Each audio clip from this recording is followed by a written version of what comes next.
What's going on, MSFers? Duelim here, back here with another video, and today we've got our new Season 11 defense. That's right, we're going to see how this works. So room number 1, remember, this is going to be where strikers are applying their own vulnerables, and fortifier and heroes will apply 1 vulnerable. All of the characters on hit apply 2 vulnerables. So everybody probably could be a striker here, but I don't care enough to take off purple ISO for Spider Society. I think Spider Society will do rather well here because Pav is going to go turn 1, do his special, and most likely rebound chain and hit somebody very, very hard, and then striker attack into his own vulnerable that he put out. So that could do some really good damage, get an instant delete out there. I honestly don't think this room is going to do too well. I don't think there's that many great options in here, honestly. So it's kind of a throwaway room. I'm more than happy with having Spider Society come in here and take out SD and Eternals for a counter that would most likely rip this, which is fine by me. It'll work well. Room number 2. This is going to be the one where villains apply defense down with their successful attacks and heroes apply offense up with their successful attacks. So I'm throwing in full Annihilators here.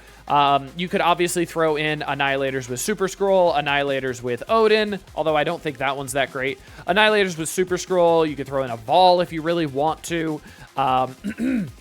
The world is your oyster here, but I think Annihilators are going to be the best choice here because they are the best villains here. So I think there are a decent amount of options that can go into this room.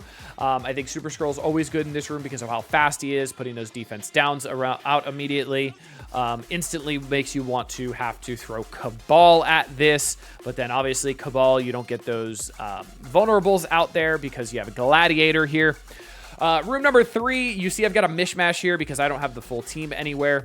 Now, what you could do here is you could absolutely throw in room 2 as well. You could throw in Orcus. I think Orcus will do very well in room 2 because they are fast villains putting those defense downs out there. Obviously, Scientist Supreme ult puts defense down out there immediately as well. So they're going to be putting out a lot of damage. But you already get those defense downs from Scientist Supreme, so you may not want to put them in 2 because then the room rule doesn't really help them very much. In room number 3, I have a mishmash of people here. I have some Orcus, I have some Night Stalkers, I have Mephisto. I have a feeling room number 3 will be interesting with Night Stalkers. I think the mirror will absolutely destroy Night Stalkers because Oath on offense only gets that extra 5% speed, so you're going to be winning all the coin flips.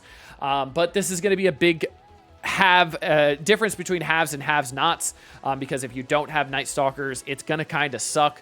I have a feeling people are gonna put like Night Stalkers Odin in here because Night Stalkers is extremely fast, and then Odin obviously works well with fast teams. So I have a feeling you're gonna end up dropping probably Moon Knight and putting in Odin in here with Night Stalkers will do great. I think Orcus will be good here as well, so Orcus is another good option. But unfortunately, I think Night Stalkers absolutely destroy Orcus. So that's a thing. You also probably want to keep North Star for offense here because North Star is going to be a great turn meter mechanic to be able to potentially stop Orcus if you see an Orcus in here. So maybe like a North Star, Kestrel, and 3 others for some damage would be able to take this out. But again, it's tough. I do think Mephisto is going to be slotted for this room. So people doing like a Mephisto, Odin, Night Stalkers 3-piece could be something that could be seen. Obviously, Man-Thing, it would be Man-Thing, Blade, and Oath. Maybe not Oath because she doesn't get that offensive boost, but she does heal a lot and is a battery. Room 3 is going to be an absolute clown fiesta, I have a feeling. But the problem is because it's the raid room, the second we figure out what works and what doesn't, the room is completely dead and it's very boring. And I have relayed this message to the devs so they can stop doing this raid room. But they like doing it because it sells their new raid toys. It is what it is. We're going to see what works really well here. I'm sure there's going to be some ridiculous counters and some ridiculous teams people are going to come up with. But right now, Night Stalkers Odin's going to be pretty nuts in here. Night Stalkers Mephisto's also going to be pretty nuts in here. I think a Death Pool in here could be pretty interesting as well. Night Stalkers, Mephisto, Death Pool, because Death Pool gives turn meter to Mystic allies and raids, so that could be pretty interesting. Room number 4, we've got Old Man Logan.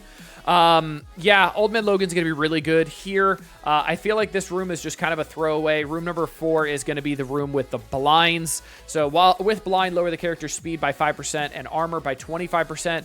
Ultimate abilities, apply blind to the primary target. So I feel like this room is kind of a meh room, honestly. But you got to remember, Old Man Logan will be clearing negative effects on his turn.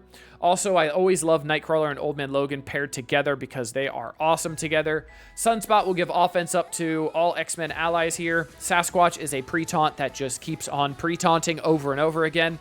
And then Wolverine in here for some big damage because you get that offense up.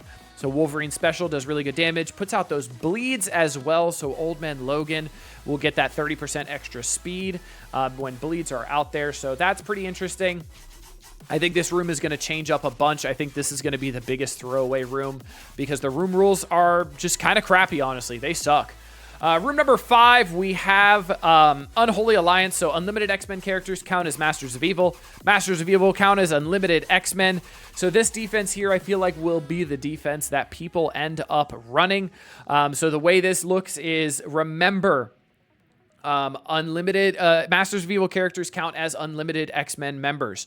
So Absorbing Man is now a pre-taunt safeguard tank. So maybe you want to build up your Absorbing Man, throw some diamonds on him. He could be pretty tanky. His stats suck though. But that makes Absorbing Man a pre-taunting tank with safeguard, which is pretty awesome. Now with this, what can end up happening here is you could get a new Warriors to come in here and take this room out is the problem. So not having Nightcrawler in here means new Warriors could potentially do some bad things here. But new Warriors would need like an Ares or an APOC to be able to do any good things here because they give the safeguard to Gambit, Rogue, and Absorbing Man. So this room will be pretty interesting. I have a feeling we're going to find some interesting combos here. Unfortunately, Kang and Titania will not be going in this room on defense because they are only good for offense and with Cabal now. So this could be pretty interesting. I do think when Absorbing Man gets low relatively quickly, what's going to end up happening is Rogue gets that reflexive taunt, and that'll be pretty nice as well. And then you're stuck on that Rogue taunt for quite a while. So it'll be interesting to see what happens. We could also do a little switcheroo here and put Gambit over here to make sure Forge is not getting hit by anything. So that could be great as well. And then in room number 6, we have What's Up Dog. Reduce all healing by 100%. Spawn with safeguard, immunity, and defense up. So my thought here is Black Knight will be defense up, safeguard, immunity. All great things. And he's a pre-taunting tank. Everybody will spawn with that. So it's going to be really hard to control this team here. It's going to be very hard to control them turn 1 unless you bring in an APOC or an Ares to take that safeguard off and then flip everything, which is not easy to get in front of Hive Mind. But then you have Super Skrull doing Super Skrull things and also having that safeguard, so you can't bring in like a Tangled in here to get in front of Super Skrull, like a Tangled CB BTS kind of combo to get in front of Super Skrull and stun him. So I think this could be really, really interesting. So you've got 2 really big hitters on the corners. Black Knight with those pings, obviously. Super Skrull, just big damage as always. And then the Hive Mind members potentially getting speed from Black Knight pings or potentially getting speed from Super Skrull going very, very fast. They will not get the healing, but honestly, the team does not heal that much. Super Skrull does have some drain mechanic, I believe. And his passive mechanic helps him heal. Black Knight is going to be hitting really hard, putting trauma, putting bleeds, putting heal block, which heal block does nothing in this room because nobody's healing anyway. But this room could be pretty interesting. I am interested to see how this room goes. You'll see I do not have Illuminati on defense. You could absolutely put like Illuminati Odin in room 1. You could put Illuminati Odin in room, honestly, probably 4 as well. Illuminati Odin's a great defense that your opponent will have to tend with. It's going to be interesting to see if Mephisto is going to be able to be pulled out of the raid room if Night Stalkers or Orcus are just that good. And you could put Mephisto with like Annihilators, or you can keep Mephisto with Spider Society to make this a nuisance still. There's going to be a lot of playing around with this defense to come, and you know where to go to see all of these amazing attacks. That's right. Not my channel next week. No, sorry. I will not be here. I am currently getting married at the time of this video going live on Saturday, October 19th. So please bear with me for content as well as the Counter Everything video that you guys all clamor for every single season. It might be a little bit late because I am going on a little bit of a vacation after our wedding, a little mini moon that me and my wife are calling it. So please bear with me with content. I'm attempting to pre-record a bunch of stuff, but there will be a million content creators streaming this. I know Juicy is going to be doing my attacks on my account and running my account while I am gone. Scopely, you didn't hear that. We do not account share. That is against the rules. I would never break the rules like that. But you guys know I will be the hub for Cosmic Crucible content once I come back. So I hope you guys enjoyed this one. I hope this defense serves you well. Use your brain a little bit because these room rules are very, very, very subjective on what you want, or objective on what you want to put where. So I hope you guys enjoyed, but until next time, this has been Golem. Later, MSFers.